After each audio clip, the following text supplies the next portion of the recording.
Saludos, mi nombre es Félix Lambraño y en esta ocasión le voy a exponer sobre lo que es el sistema fonatorio, específicamente lo que es el nivel endocrino y el nivel comando. Y empezamos con el nivel endocrino. El sistema fonatorio es un conjunto de órganos y estructuras que trabajan de forma coordinada para producir la voz. Y este sistema tiene varios niveles, entre esos está el nivel endocrino. El nivel endocrino está determinado por la acción de las hormonas, que ejercen una influencia significativa en el desarrollo y en el estado de las estructuras fonatorias, especialmente en la laringe y la mucosa laríngea. Pero antes de continuar, debemos tomar en cuenta lo siguiente. La voz se modifica a través de la vida del individuo. En el varón, durante la pubertad y después de los 50 o 60 años. En la mujer, también en la pubertad, pero la voz sufre pequeños cambios asociados con el ciclo menstrual. Y son más notorios los cambios en la voz en la mujer durante el embarazo y la menopausia. Bien, en este caso hablemos de lo que es el primer punto, que es el punto de la pubertad. Resulta que durante el crecimiento el cuerpo humano sufre cambios físicos notorios. Entre esos, también hay cambios físicos notorios en lo que es el aparato fonador. Y eso entonces afecta a lo que es la acción del habla. Algunos de esos cambios son los siguientes. Número uno, la laringe aumenta sus dimensiones, es decir, aumenta de tamaño. Número 2, los repliegues vocales se alargan, lo que son las cuerdas vocales y todo lo que tiene que ver con eso se alargan, aumentan también de tamaño por el hecho de que la laringe también está aumentando su tamaño. Número 3, la laringe desciende de su posición inicial que tenía al momento del nacimiento. Claramente, si la parte del aparato fonador se alarga, porque se está alargando el cuerpo, entonces la posición de la laringe también va a cambiar y va a descender en este caso. Número 4, la voz desciende de tono. En las damas, por lo general, baja hasta 2 tonos con respecto a la inicial que tenía, pero en los caballeros baja hasta 1 octava, en dado caso cuando hay el cambio en la pubertad en los caballeros, por lo cual la voz del caballero tiende a ser mucho más grave cuando llega a la pubertad. Ahora, todo esto ocurre por la presencia masiva de algunas de las hormonas que se hacen presentes en lo que es la mujer y lo que es el hombre. En el caso de los hombres, empieza a manifestarse de forma masiva la hormona de la testosterona. Y en el caso de las mujeres, empieza a manifestarse de forma masiva las hormonas de estrógenos y progesterona. Instruyéndonos un poco, vemos que algunas de las funciones de lo que son estas hormonas, como por ejemplo la testosterona en los caballeros, tiene algunas de las funciones como por ejemplo el aumento de la masa muscular. También gracias a la testosterona aparece el vello corporal y la libido. Y también nos dice que los bajos niveles de testosterona en los caballeros puede causar fatiga, baja libido y osteoporosis.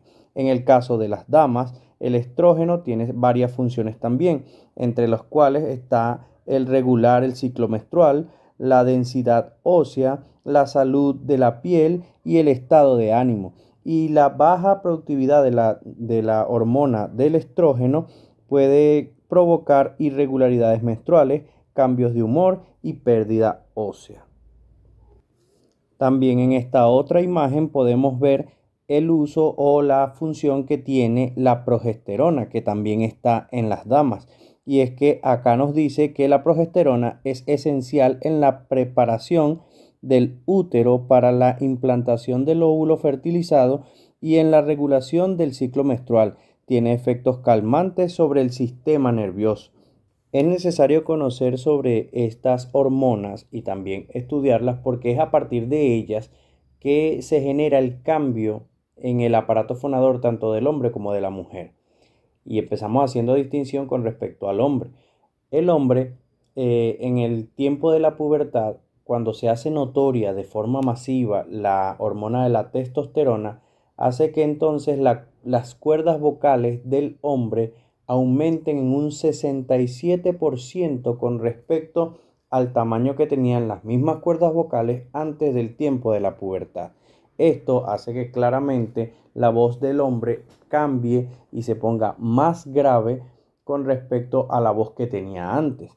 Y ahí es cuando entonces se habla de el hecho de mudar la voz. Empieza a cambiar de tener una voz un poco aguda, que es la que tenía cuando era niño, y empieza a cambiar a una voz de tono mucho más grave cuando empieza la pubertad y cuando va hacia la adultez.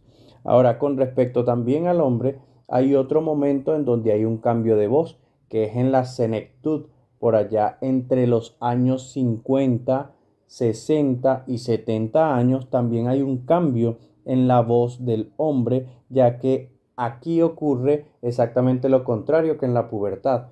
Si en la pubertad era la presencia masiva de la testosterona, pues entonces cuando llegan los 50, 60 y 70 años en el hombre, hay una ausencia masiva de lo que es la testosterona en el hombre. Y eso hace que su voz, la voz del hombre, se torne un poco más aguda en aquellos años, a diferencia de todos los años de adultez que pasó el hombre después de la pubertad. En el caso de las damas, también hay un cambio en el tono o en el timbre de la voz con respecto al tiempo antes de la pubertad, puesto que en la pubertad la testosterona, aunque en mucha menos cantidad que el hombre, la presencia de la testosterona en la mujer también hace que sus cuerdas vocales aumenten de tamaño. Sin embargo, el tamaño o las dimensiones en las que aumenta son de un 24% con respecto al tamaño que tenían antes de la pubertad, lo que hace que su timbre de voz varíe, pero no sea tan notorio como pasa en el caso de los hombres. Además de eso, en el caso de las mujeres ocurren otros cambios de la voz y del aparato fonador, pero basados en otras cosas o en otras situaciones hormonales, como lo son el ciclo menstrual.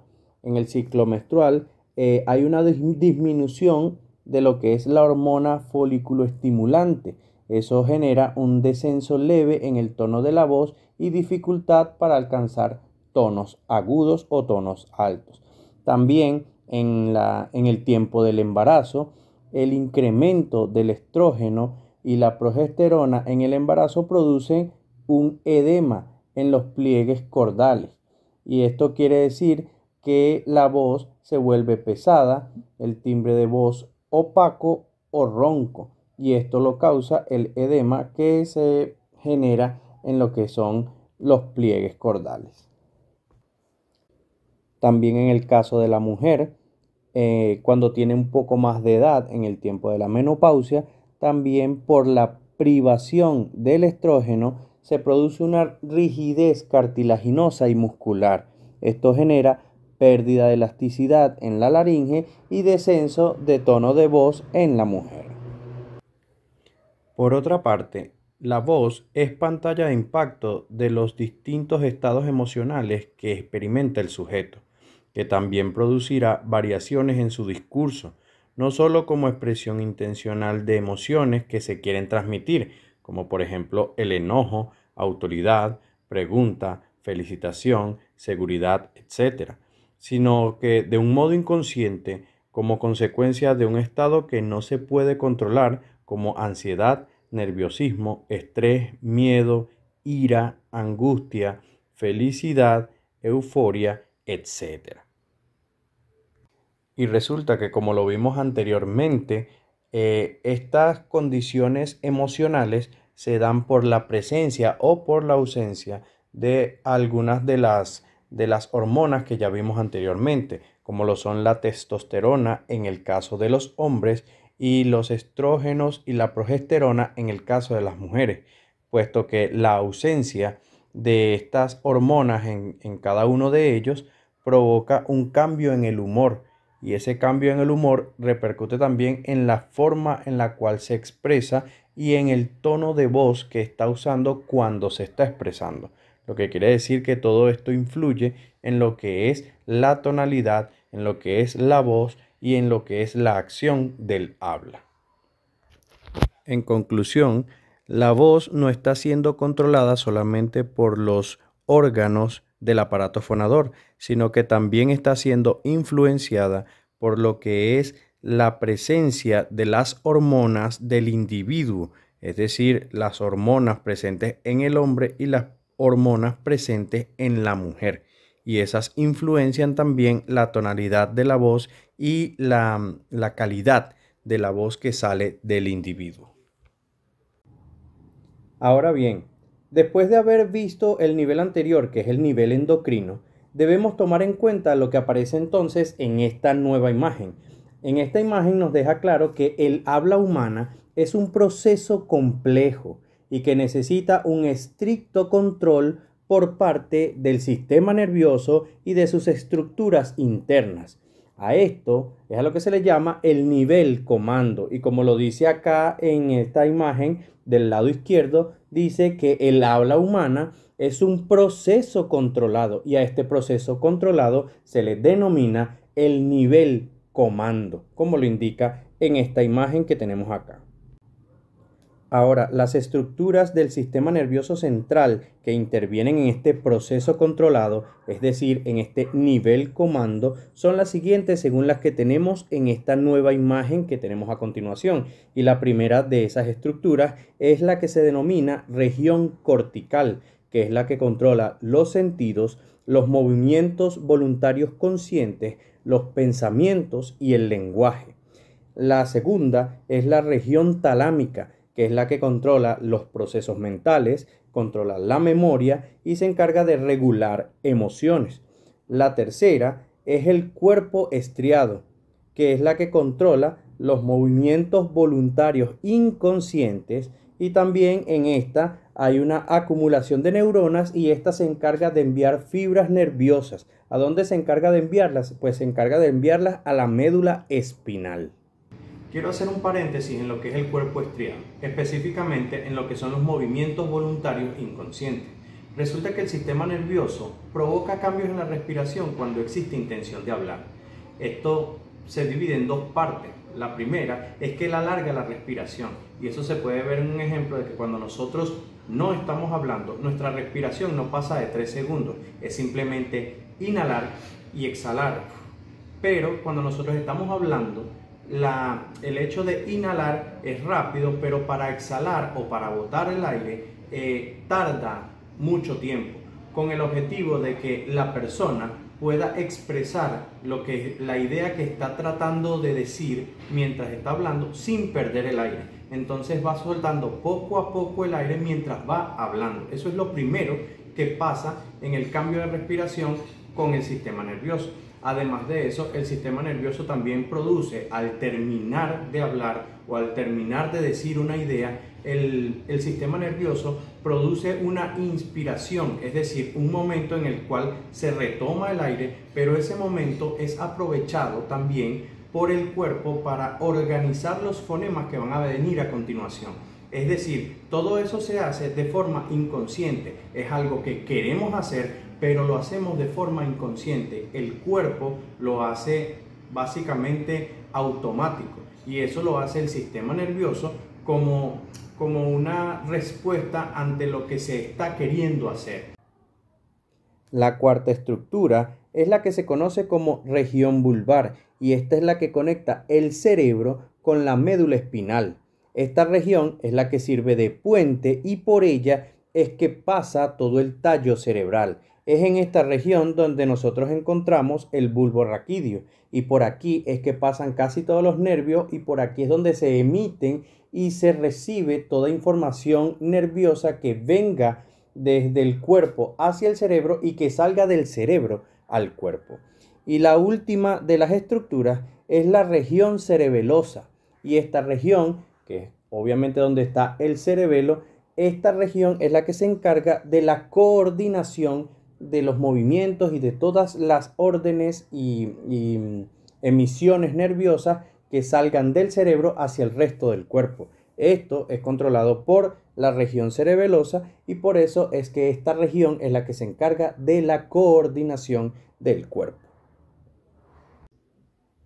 Para estar un poco más claros de dónde se encuentran estas estructuras del sistema nervioso o estas regiones que acabamos de explicar, entonces tenemos esta nueva imagen de un cerebro en la cual hay distintos colores. Y nosotros lo vamos a identificar según los colores que aparecen allí. Por ejemplo, la región cortical es la que en esta imagen está en color naranja. Toda esa parte de color naranja es la que nosotros conocemos como la región cortical. Ahora, la región talámica es la que se ve en todo el centro de este cerebro con el color azul. Ahí, entonces, es donde está ubicada la parte de la región talámica.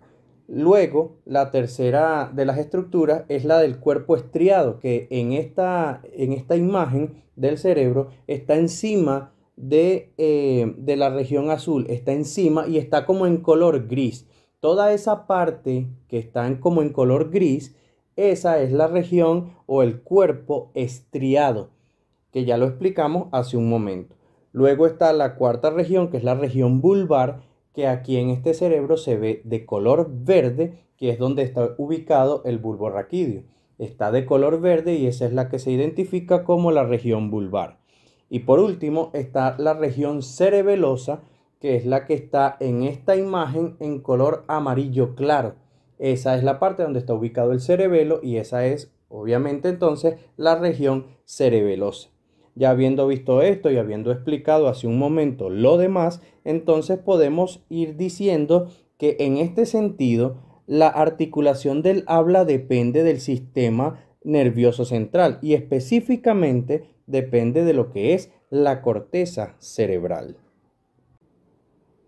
Ahora bien, explicando brevemente el proceso en el cual ocurre el habla, decimos que el área de Broca, que es la región que se encuentra en la parte frontal del cerebro, pero del lado izquierdo, y es donde se coordina la secuencia de movimientos necesarios para la producción del habla. Allí es donde se origina la intención del habla, y esa intención del habla se transporta por la corteza motora, es decir, que se transporta por la región cortical, la región talámica, el cuerpo estriado y la región cerebelosa. Y de allí entonces se transmiten órdenes hacia los núcleos motores del tronco cerebral y a la médula espinal, es decir, que va pasando por lo que es la región vulvar, por donde se encuentra el bulbo raquídeo. Y después de eso, entonces, de allí se originan nuevas órdenes que van directamente a la coordinación de las regiones laríngeas, torácicas y resonadoras. Ahora bien, no está de más también saber cuáles son algunos de los nervios que están conectados con lo que es este nivel comando y con lo que es la producción del habla. Y en este caso podemos ver algunos de esos nervios en esta imagen que tenemos a continuación. Y uno de los primeros nervios que vamos a nombrar es el nervio trigémino, que es el que está conectado directamente con los huesos del rostro. Luego también tenemos lo que es el nervio facial, que es el que está conectado directamente con los músculos del rostro. Además de eso, entonces tenemos también el nervio vago. El nervio vago está conectado con múltiples órganos. Sin embargo, en este estudio lo que hay que hacer énfasis es en el hecho de que el nervio vago es el que controla lo que ocurre con la laringe. Recordemos que la laringe es donde está ubicado lo que es las cuerdas vocales, y recuerden que eso es como un conducto de aire. Este conducto de aire y estas cuerdas vocales son los que son encargados de producir el sonido, que es lo que genera pues lo que nosotros llamamos la voz. Y entonces esto se genera por la laringe y esta laringe es controlada por lo que es el nervio vago. Recuerden que la laringe también tiene una membrana que se llama epiglotis, que es la que se encarga de la protección de la laringe y de desviar los alimentos con el fin de que no entren en la laringe, sino que vayan directamente por la faringe y bajen hacia el esófago y el estómago. Sabiendo eso, entonces el nervio vago controla lo que es la parte de la laringe. Y además de eso, es necesario saber que este nervio vago se divide en dos partes o toma dos ramificaciones en su extensión. Una de las ramificaciones es la que se llama nervio laríngeo superior. y este nervio laríngeo superior toma dos nervios además, y entonces los nombramos. El primero de los nervios que están en esa parte del nervio laríngeo superior es el nervio hipogloso. Este nervio hipogloso va directamente conectado a la lengua y se encarga del movimiento de la lengua, que es estrictamente esencial para que nosotros podamos tener un efectivo habla o una efectiva comunicación por voz. Ese movimiento de la lengua se controla por el nervio hipogloso. Y además hay otro nervio que es el llamado nervio glosofaríngeo.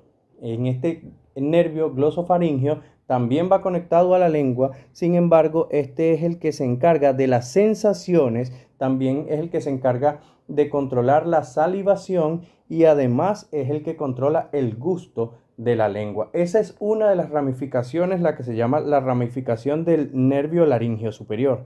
Ahora, la otra ramificación del nervio vago es la que se llama nervio recurrente, que es aquella que va de la base del cráneo hacia el tórax. Recordemos que todo nuestro sistema está conectado también con lo que es el tórax, los pulmones, lo que es el diafragma, y todo esto también está controlado por el nervio vago. Esto nos deja claro que el hecho del habla humana o la acción del habla humana no depende solamente de órganos físicos y anatómicos en buen estado, sino que también inciden o intervienen factores hormonales, también intervienen factores emocionales, y también es necesario un buen funcionamiento de lo que es el sistema nervioso central y el sistema nervioso periférico. En este caso, entonces, mientras se conjuguen de la manera más efectiva, de la manera correcta, todos estos factores, tanto la salud de los órganos que se necesitan para la comunicación verbal o por voz, y además de eso, pues una condición emocional y una condición hormonal óptima, y por último un buen funcionamiento de lo que es el sistema nervioso central y periférico, entonces se puede lograr que la comunicación mediante la voz sea la más efectiva, la más eficiente, y que la comunicación se pueda dar de la mejor manera. Con esto entonces concluimos con lo que es este tema. Gracias por su atención.